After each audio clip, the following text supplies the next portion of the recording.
Chapter 3. Lost European Explorers. In June 1845, the HMS Erebus and the HMS Terror, both under the command of Sir John Franklin, sailed away from the British Isles in search of the fabled Northwest Passage, a sea channel that could energize trade by connecting Eastern Europe to East Asia. This was the Apollo mission of the mid-19th century, as the British raced the Russians for control of the Canadian Arctic and to complete a global map of terrestrial magnetism. The British Admiralty outfitted Franklin, an experienced naval officer who had faced Arctic challenges before, with 2 field-tested, reinforced ice-breaking ships equipped with state-of-the-art steam engines, retractable screw propellers, and detachable rudders. With cork insulation, coal-fired internal heating, desalinators, 5 years of provisions, including tens of thousands of cans of food — canning was a new technology — and a 1,200-volume library, these ships were carefully prepared to explore the icy north and endure long Arctic winters. As expected, the expedition's first season of exploration ended when the sea ice inevitably locked them in for the winter around Devon and Beechney Islands, 600 miles north of the Arctic Circle. After a successful 10-month stay, the seas opened and the expedition moved south to explore the seaways near King William Island, where in September they again found themselves locked in by ice. This time, however, as the next summer approached, it soon became clear that the ice was not retreating and that they'd remain imprisoned for another year. Franklin promptly died, leaving his crew to face the coming year in the pack ice with dwindling supplies of food and coal, heat. In April 1848, after 19 months on the ice, the second in command, an experienced Arctic officer named Crozier, ordered the 105 men to abandon ship and set up camp on King William Island. The details of what happened next are not completely known, but what is clear is that everyone gradually died. Both archaeological evidence and reports from Inuit locals, gathered by the many explorers sent to rescue the expedition, indicate that the crew fragmented, moved south, and cannibalism ensued. In one report, an Inuit band encountered one of the crew's parties. They gave the hungry men some seal meat, but quickly departed when they noticed the crew transporting human limbs. Remains of the expedition have been located on several different parts of the island. There is also a rumor, never confirmed, that Crozier made it far enough south that he fell in with the Chippewa, where he lived out his days hiding from the shame of sustained and organized cannibalism. Why couldn't these men survive, given that some humans do just fine in this environment? King William Island lies at the heart of Netsiluk territory, an Inuit population that spent its winters out on the pack ice and their summers on the island, just like Franklin's men. In the winter, they lived in snow houses and hunted seals using harpoons. In the summer, they lived in tents and hunted caribou, muskox, and birds using complex compound bows and kayaks, and caught salmon using leasters, 3-pronged fishing spears. The Netsiluk name for the main harbor on King William Island is Ukshuktuk, which means lots of fat, seal fat. For the Netsiluk, this island is rich in resources for food, clothing, shelter, and tool making. For example, driftwood. Franklin's men were 105 big-brained and highly motivated primates facing an environment that humans have lived in as foragers for over 30,000 years.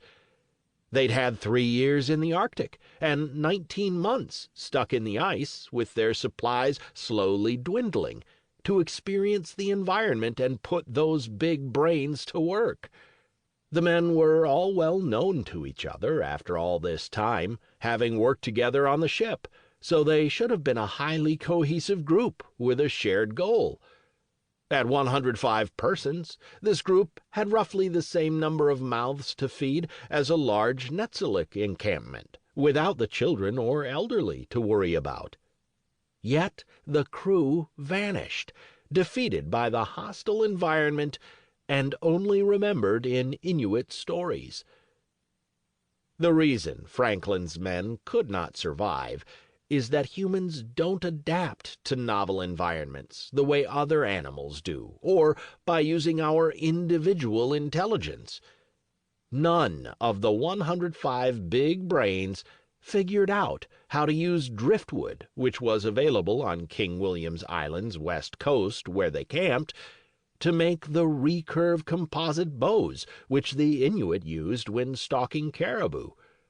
They further lacked the vast body of cultural know-how about building snow houses, creating fresh water, hunting seals, making kayaks, spearing salmon, and tailoring cold-weather clothing.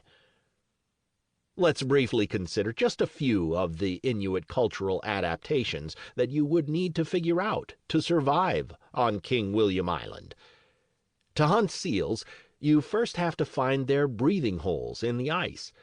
It's important that the area around the hole be snow-covered, otherwise the seals will hear you and vanish.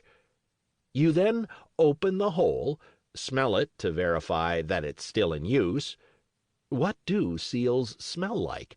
And then assess the shape of the hole using a special curved piece of caribou antler. The hole is then covered with snow, save for a small gap at the top that is capped with a down indicator. If the seal enters the hole, the indicator moves, and you must blindly plunge your harpoon into the hole using all your weight. Your harpoon should be about 1.5 meters, 5 feet, long, with a detachable tip that is tethered with a heavy braid of sinew line. You can get the antler from the previously noted caribou, which you brought down with your driftwood bow. The rear spike of the harpoon is made of extra hard polar bear bone. Yes, you also need to know how to kill polar bears. Best to catch them napping in their dens. Once you've plunged your harpoon's head into the seal, you're then in a wrestling match as you reel him in onto the ice, where you can finish him off with the aforementioned bare bone spike. Now you have a seal, but you have to cook it. However, there are no trees at this latitude for wood, and driftwood is too sparse and valuable to use routinely for fires.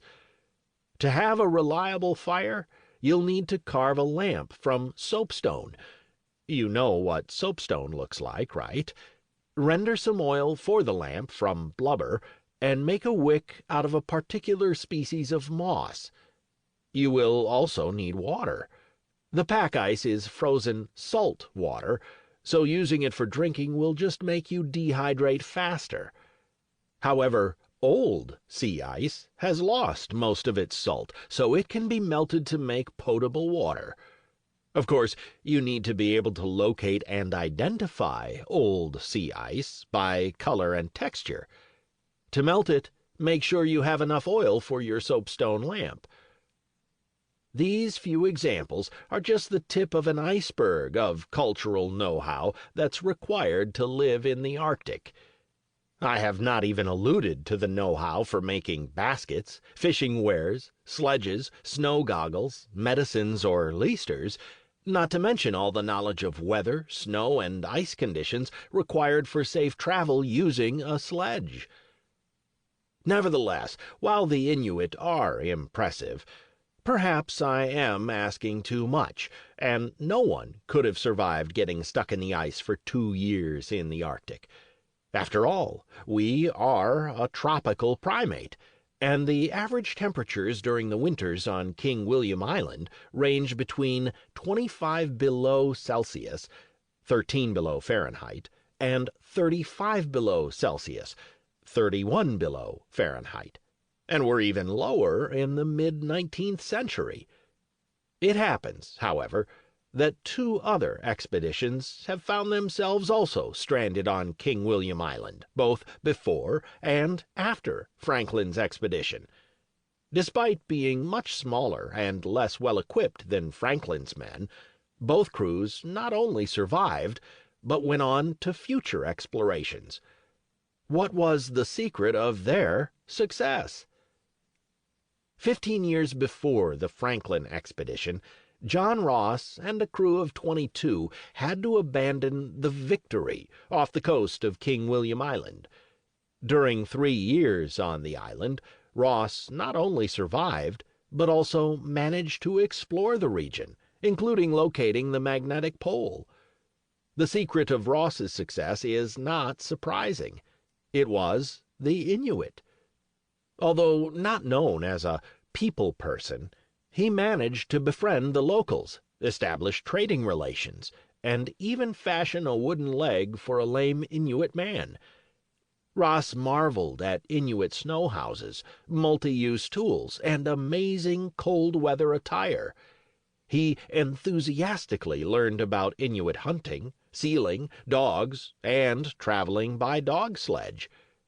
In return, the Inuit learned from Ross's crew the proper use of a knife and fork while formally dining. Ross is credited with gathering a great deal of ethnological information, though in part this was driven by his practical need to obtain survival-crucial information and to maintain good relations. During their stay, Ross worried in his journals when the Inuit disappeared for long stretches, and looked forward to the bounty they would return with, including packages such as 180 pounds of fish, 50 sealskins, bears, muskox, venison, and fresh water. He also marveled at the health and vigor of the Inuit. Ross's sledge expeditions during this time always included parties of Inuit who acted as guides, hunters, and shelter builders. After 4 years, during which time he was presumed dead by the British Admiralty, Ross managed to return to England with 19 of his 22 men. Years later, in 1848, Ross would again deploy lightweight sledges, based on Inuit designs, in an overland search for Franklin's lost expedition. These sledge designs were adopted by many future British expeditions. A little over a half-century later, Roald Amundsen spent 2 winters on King William Island and 3 in the Arctic. In his refurbished fishing sloop, he went on to be the first European to successfully traverse the Northwest Passage. With knowledge of both Ross and Franklin, Amundsen immediately sought out the Inuit and learned from them how to make skin clothing, hunt seals, and manage dog sleds. Later, he would put these Inuit skills and technologies, clothing, sledges, and houses, to good use in beating Robert Scott to the South Pole. In praising the effectiveness of Inuit clothing at 63 below Fahrenheit, 53 below Celsius, the Norwegian Amundsen wrote, "Eskimo dress in winter in these regions is far superior to our European clothes, but one must either wear it all or not at all. Any mixture is bad. You feel warm and comfortable the moment you put it on, in contrast with wool." Amundsen made similar comments about Inuit snow houses. More on those in Chapter 7. After finally deciding to replace the metal runners on his sledge with wooden ones, he noted, "One can't do better in these matters than copy the Eskimo, and let the runners get a fine covering of ice. Then they slide like butter." The Franklin expedition is our first example from the lost European explorer files. The typical case goes like this. Some hapless group of European or American explorers find themselves lost, cut off, or otherwise stuck in some remote and seemingly inhospitable place. They eventually run out of provisions and increasingly struggle to find food and sometimes water. Their clothing gradually falls apart, and their shelters are typically insufficient. Disease often follows, as their ability to travel deteriorates. Cannibalism frequently occurs as things get desperate. The most instructive cases are those in which fate permits the explorers to gain exposure and experience in the hostile environment they will have to try to survive in before their supplies totally run out. Sadly, these explorers generally die. When some do survive, it's because they fall in with a local indigenous population who provides them with food, shelter, clothing, medicine, and information. These indigenous populations have typically been surviving, and often thriving, in such hostile environments for centuries or millennia. What these cases teach us is that humans survive neither by our instinctual abilities to find food and shelter, nor by our individual capacities to improvise solutions on the fly to local environmental challenges. We can survive because, across generations, the selective processes of cultural evolution have assembled packages of cultural adaptations, including tools, practices, and techniques that cannot be devised in a few years, even by a group of highly motivated and cooperative individuals. Moreover, the bearers of these cultural adaptations themselves often don't understand much of how or why they work, beyond the understanding necessary for effectively using them. Chapter 4 will lay out the foundations of the processes that build cultural adaptations over generations. Before moving on, however, let's again dip into the lost European explorer files, just to make sure the Arctic isn't a special case of an excessively challenging environment. The Burke and Wills Expedition. In 1860, while returning from the first European trip across the interior of Australia, from Melbourne north to the Gulf of Carpentaria, 4 explorers found that they had nearly used up 3 months' worth of provisions and were increasingly forced to live off the land. The expedition leader, Robert Burke, a former police inspector, and his second-in-command, William Wills, a surveyor, along with Charles Gray, a 52-year-old sailor, and John King, a 21-year-old soldier, soon had to begin eating their pack animals, which included 6 camels that had been imported especially for this desert trip. The horse and camel meat extended their provisions, but also meant they had to abandon their equipment as they traveled. Gray got increasingly weak, stole food, and soon died of dysentery. The remaining trio eventually made it back to their rendezvous point, an expedition depot at Cooper's Creek, where they expected the rest of their large expedition party to be waiting with fresh supplies and provisions. However, this waiting party, who were also sick, injured, and running short on food, had departed earlier the same day.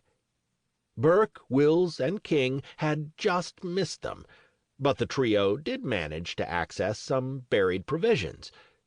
Still weak and exhausted, Burke decided not to try to catch the rest of their party by heading south, but instead to follow Cooper's Creek west toward Mount Hopeless.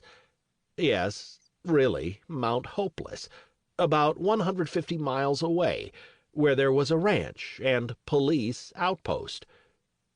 While traveling along Cooper's Creek, not long after departing the rendezvous depot, both of their 2 remaining camels died.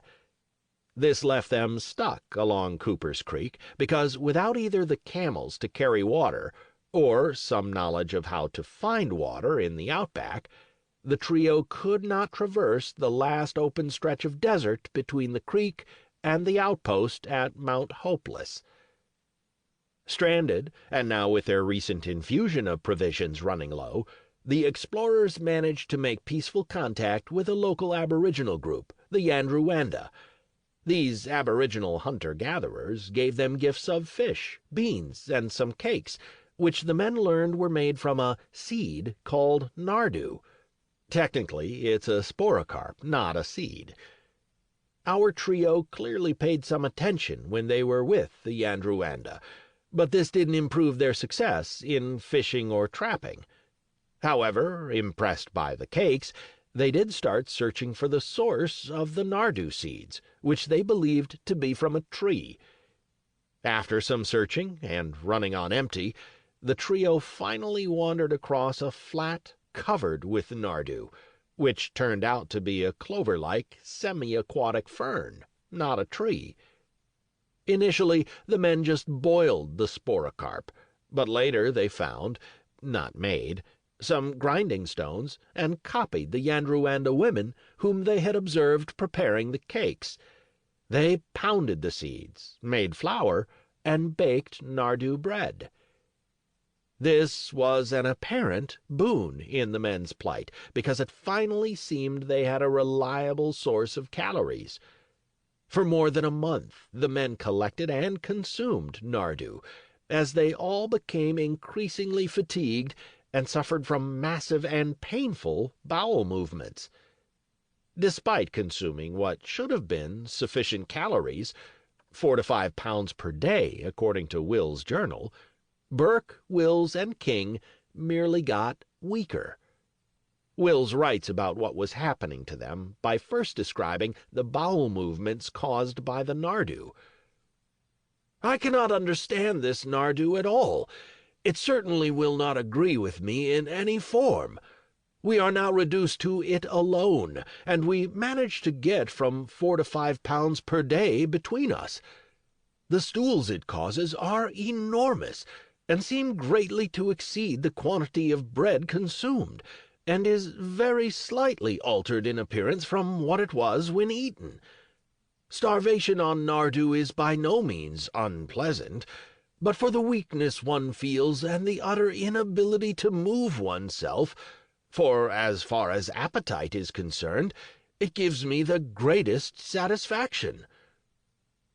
Burke and Wills died within a week of this journal entry. Alone, King managed to continue by appealing to the Yandruwanda, who took him in, fed him, and taught him to construct a proper shelter. 3 months later, King was found by a relief expedition and returned to Melbourne. Why did Burke and Wills die? Like many plants used by hunter-gatherers, nardu is indigestible and at least mildly toxic unless properly processed. Unprocessed nardu passes through only partially digested and contains high levels of thiaminase, which depletes the body's store of thiamine, vitamin B1. Low levels of thiamine cause the disease beriberi, resulting in extreme fatigue, muscle wasting, and hypothermia. To address this problem, the customary nardu processing practices of Aborigines appear to have multiple elements built in that make nardu edible and non-toxic. First, they grind and leach the flour with copious amounts of water, which increases digestibility and decreases concentrations of the vitamin B1 destroying thiaminase. Second, in making the cakes, the flour is directly exposed to ash during heating, which lowers its pH and may break down the thiaminase. Third, nardu gruel is consumed using only mussel shells, which may restrict the thiaminase's access to an organic substrate that is needed to fully initiate the B1 destroying reaction. Failure to deploy these local practices means that our unfortunate trio managed to starve and poison themselves while keeping their stomachs full. Such subtle and nuanced detoxification practices are common in small-scale societies, and in later chapters we will discuss additional examples. The effect of the Nardu, coupled with their lack of clothing, which was falling apart, and their inability to make a proper shelter, meant that the trio suffered greatly during the cold June winters. The effects of exposure probably accelerated their weakness and eventual demise. Their chances of learning from the locals, like Ross and Amundsen did, was diminished by Burke's flights of anger and impatience with the Yandruanda. At one point, in response to their requests for gifts, he fired a shot over their heads, and they disappeared. Bad move. If the Australian desert still seems too extreme, maybe our intelligence and/or evolved instincts might serve us better in subtropical climates. Let's dip into the lost European explorer files again. The Narvaez Expedition. In 1528, just north of Tampa Bay, Florida, Panfilo Narvaez made a crucial mistake. He split up his expedition, taking 300 conquistadors inland in search of the fabled cities of gold, while sending his ships further up the coast for a later rendezvous at a new location.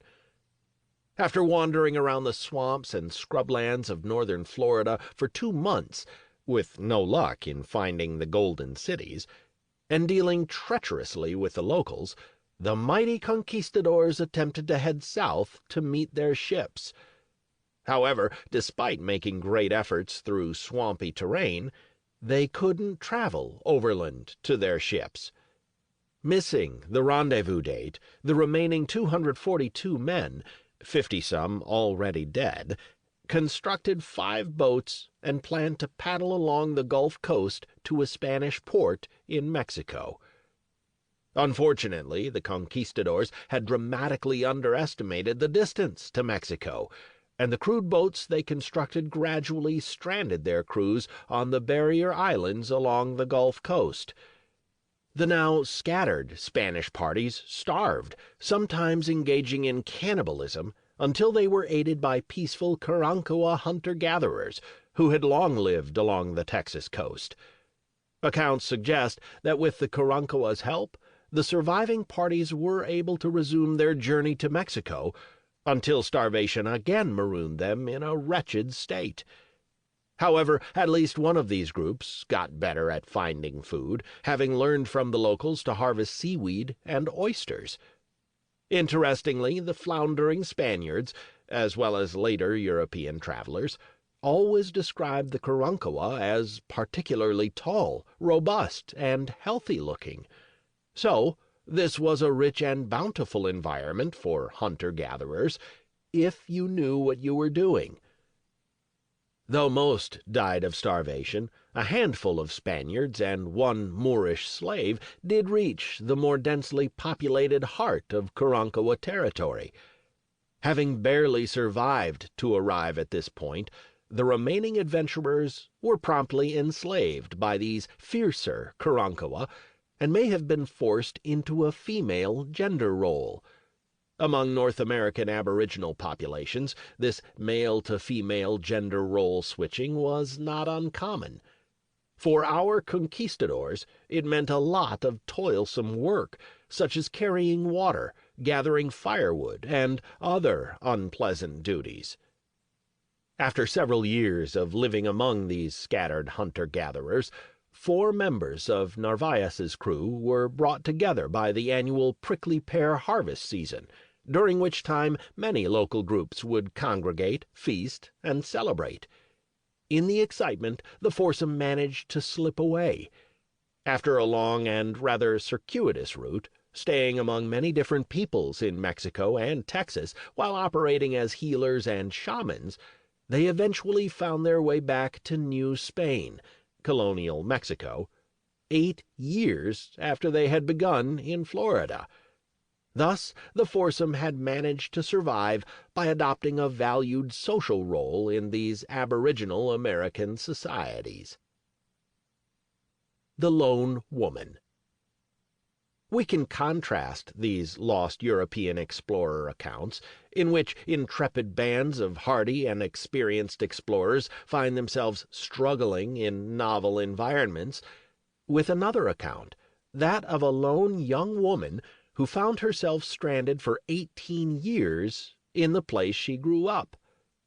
70 miles off the coast of Los Angeles and 30 miles from the nearest land, foggy, barren, and windswept San Nicolas Island was once inhabited by a thriving Aboriginal society linked by trade to the other Channel Islands and the coast.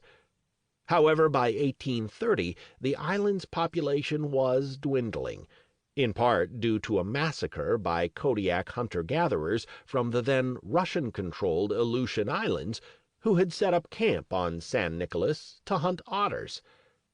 In 1835, Spanish missionaries from Santa Barbara sent a ship to transport the remaining island inhabitants to the mainland missions.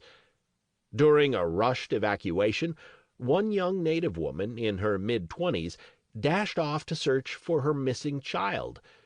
To evade a looming storm, the ship ended up leaving her behind on the island, and due to some unlucky quirks of fate, she was largely, but not entirely, forgotten. Surviving for 18 years, this lone castaway ate seals, shellfish, seabirds, fish, and various roots. She deposited dried meats on different parts of the island for times of sickness or other emergencies. She fashioned bone knives, needles, bone awls, shell fishhooks, and sinew fishing lines. She lived in whalebone houses and weathered storms in a cave. For transporting water, she wove a version of the amazing watertight baskets that were common among the California Indians. For clothing, she fashioned waterproof tunics by sewing together seagull skins with the feathers still on, and wore sandals woven from grasses. When finally found, she was described as being in fine physical condition and attractive, with an unwrinkled face. After overcoming an initial scare at being suddenly found, the lone woman promptly offered the search party dinner, which she was cooking at the time they arrived. The contrast with our lost European explorers could hardly be starker. One lone woman, equipped with only the cumulative know-how of her ancestors, survived for 18 years, whereas fully provisioned and well-financed teams of experienced explorers struggled in Australia, Texas, and the Arctic. These diverse cases testify to the nature of our species' adaptation. During eons of relying on large bodies of cumulative cultural knowledge, our species became addicted to this cultural input. Without culturally transmitted knowledge about how to locate and process plants, fashion tools from available materials, and avoid dangers, we don't last long as hunter-gatherers. Despite the intelligence we acquire from having such big brains, we can't survive in the kinds of environments so commonly inhabited by our hunter-gatherer ancestors over our evolutionary history. While our attention, cooperative tendencies, and cognitive abilities have likely been shaped by natural selection to life in our ancestral environments, these genetically evolved psychological adaptations are entirely insufficient for our species. Neither our intelligence nor domain-specific psychological abilities fire up to distinguish edible from toxic plants, or to construct watercraft, bone awls, snow houses, canoes, fishhooks, or wooden sledges.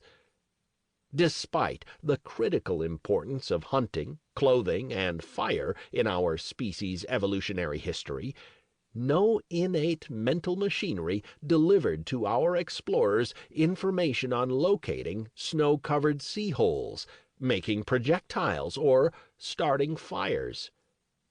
Our species' uniqueness, and thus our ecological dominance, arises from the manner in which cultural evolution, often operating over centuries or millennia, can assemble cultural adaptations.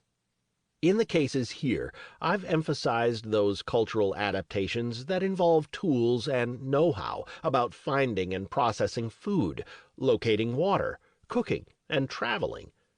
But as we go along, it will become clear that cultural adaptations also involve how we think and what we like, as well as what we can make. In Chapter 4, I will show how evolutionary theory can be successfully applied to build an understanding of culture. Once we understand how natural selection has shaped our genes and our minds to build and hone our abilities to learn from others, we will see how complex cultural adaptations, including tools, weapons, and food processing techniques, as well as norms, institutions, and languages, can emerge gradually without anyone fully apprehending how or why they work. In Chapter 5, we will examine how the emergence of cultural adaptations began driving our genetic evolution, leading to an enduring culture-gene co-evolutionary duet that took us down a novel pathway, eventually making us a truly cultural species.